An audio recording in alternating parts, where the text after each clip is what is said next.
Hello, welcome to the Midday News. Let's begin in Niger State, where Governor Umaru Bago has projected 10 billion naira in internally generated revenue for the state starting from January 2024. He made this projection at the first State Executive Council meeting since the appointment of the new commissioners. Cheleme Bamei reports.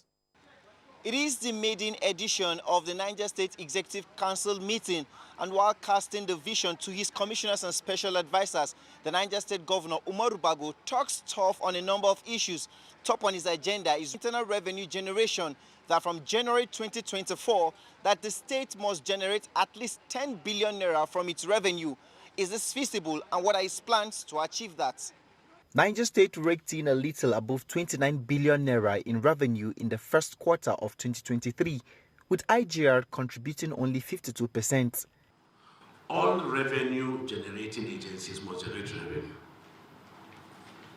From January 2024, every month I expect 10 billion naira as a state.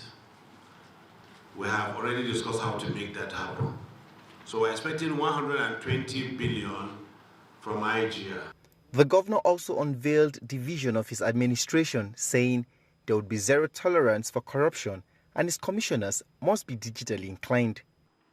When NFIU gave me a report of 26,000 ghost workers and people collecting their salaries, I was shocked. And this is not complete. Just at a glance, 26,000 ghost workers, and we're happy. We can't. All of you, I want your nominal role in the next 1 week. The world has changed.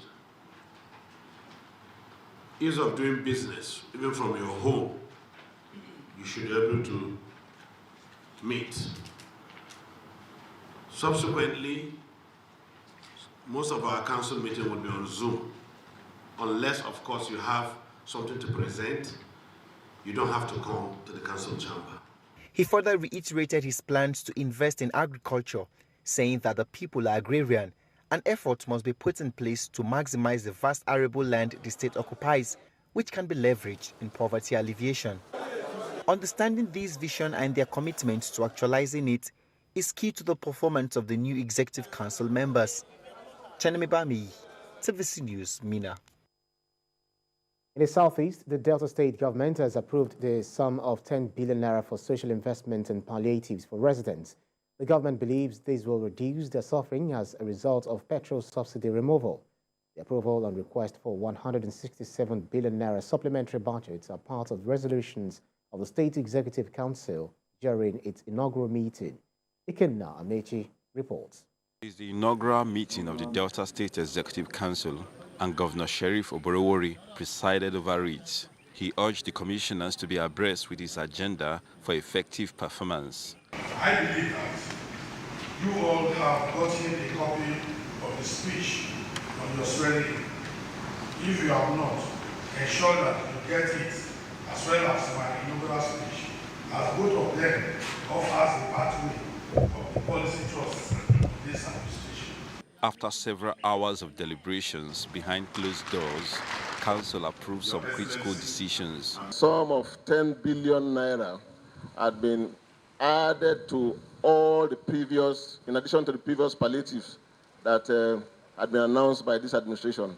This one specifically will address social investments and palliatives. From this point, I can tell you about 65% of that money, which translates into about 110 billion naira, is to capital expenditure. Infrastructure development also got the nod as road projects in Warri and environs were approved. EXCO has approved a couple of roads cutting across the 3 senatorial districts. The rehabilitation and asphalt overlay of the PTI road. It also approved the complete rehabilitation of the upper and lower Erejuwa roads, the complete rehabilitation of the CC road at Dagbrasa, Ugolo, and adjoining roads in Okwe local government area. This Nsukwa Umutu Adonta road is part of the projects that will be given attention, and the people are grateful for the decision. This road will have a long economic impact in the community. We are thanking him also for approving the installation of our Upper Luku.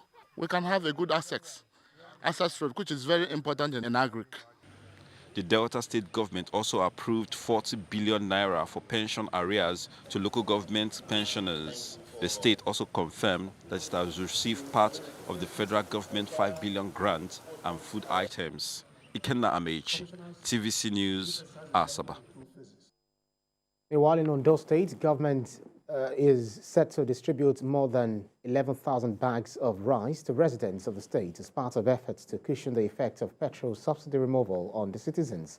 The chairman of the State Palliative Strategy and Implementation Committee and Commissioner for Finance, Wale Akinterenwa, took journalists around the facility in the state. Ayodeji Moradeyo reports. The committee, headed by the State Commissioner for Finance, Wale Akinterenwa, began its exercise with the inspection of farm inputs meant for distribution to farmers. The team carried out the inspection in the rain. From there, the committee moved to the government house Alagbaka, Akure, to inspect the warehouse where bags of rice were stored. As a committee, that's the committee. Addressing newsmen, Akinterenwa said the committee has received 2 billion naira from the federal government out of the 5 billion naira promised to each state. He added that about 12,000 bags of rice will be distributed to residents of the state to cushion the effect of petrol subsidy. Close to 12,000 bags will be going out very soon. And as we have more, we'll keep pushing it out. But this is not the only thing we're giving out. We're also giving out packaged food items that comes in a box that consists of 4 different food items. He also spoke on the farm input for farmers, stressing that the items will be equitably distributed to the people. That's why we put up that committee that is not limited or restricted to party members. But the senior special assistant to the governor on agriculture, Akin Lot, said the inputs will go a long way in assisting the farmers. The different farming communities so that they can move their farm inputs to the farm and equally bring farm produce to the market. We equally look at the challenge posed by the exchange rate. The exchange rate has gone up. In the next few days, the palliatives will be distributed to the 18 local government areas of the state. Ayodeji Moradeyo, TVC News, Akure. As Nigerians continue to adapt to the reality that subsidy is gone, prices of food stuffs, transportation and other items have hit the roof. Government at some levels are making efforts to meet the needs of the vulnerable in the society. The Ikeja local government area is handling this by subsidizing the prices of food items and distributing palliatives to the people. The chairman believes that President Tinubu's removal of subsidy is a worthy step, but says the palliative measures in place will cater for the vulnerable in the society. According to him, the fuel subsidy removal is part of President Tinubu's drive to bring about an enduring economy in the interest of all. We invited the committee whom the CDC and the CDA before their disbandment has worked with the local government, giving lists for them to verify if they are really part of the committee and they are poor of the poorest. So the program is meant for them. For the middle class, and you work in Ikeja, you pay your taxes, you can come down, buy a docket, take it there at subsidized amount. Go, but one per family. The second leg of the beneficiary, I mean those who can afford the subsidized palliative. So I will implore them also to make good use of the palliative, not to buy it in not to buy the subsidized item and go and sell in the market at the normal price. Away from the fuel subsidy removal, the Borno State University has inaugurated a center for Kanuri Ajami language to further revive the ancient Kanem tradition. Vice Chancellor of the institution, Professor Kiari Sandabe, says this will go a long way in educating the locals who use the native language. TVC News' Jesse Tafida reports. The 13-year Boko Haram insurgency in the northeast was based on the ideology that Western education is forbidden.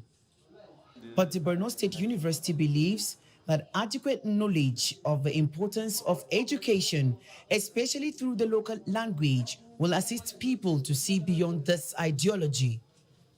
Present at this hall are academic dons, Islamic scholars, traditional leaders, and students. They are here to attend a sensitization workshop organized by the Borno State University. The topic for discussion is importance of learning through indigenous language. What we are doing is we are now making them the language they understand to read in the Arabic letters.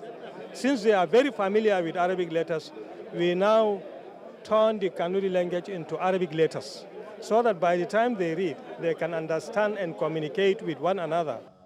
Guests at the workshop are of the view that this development will go a long way in bridging the communication gap between the learned and the locals.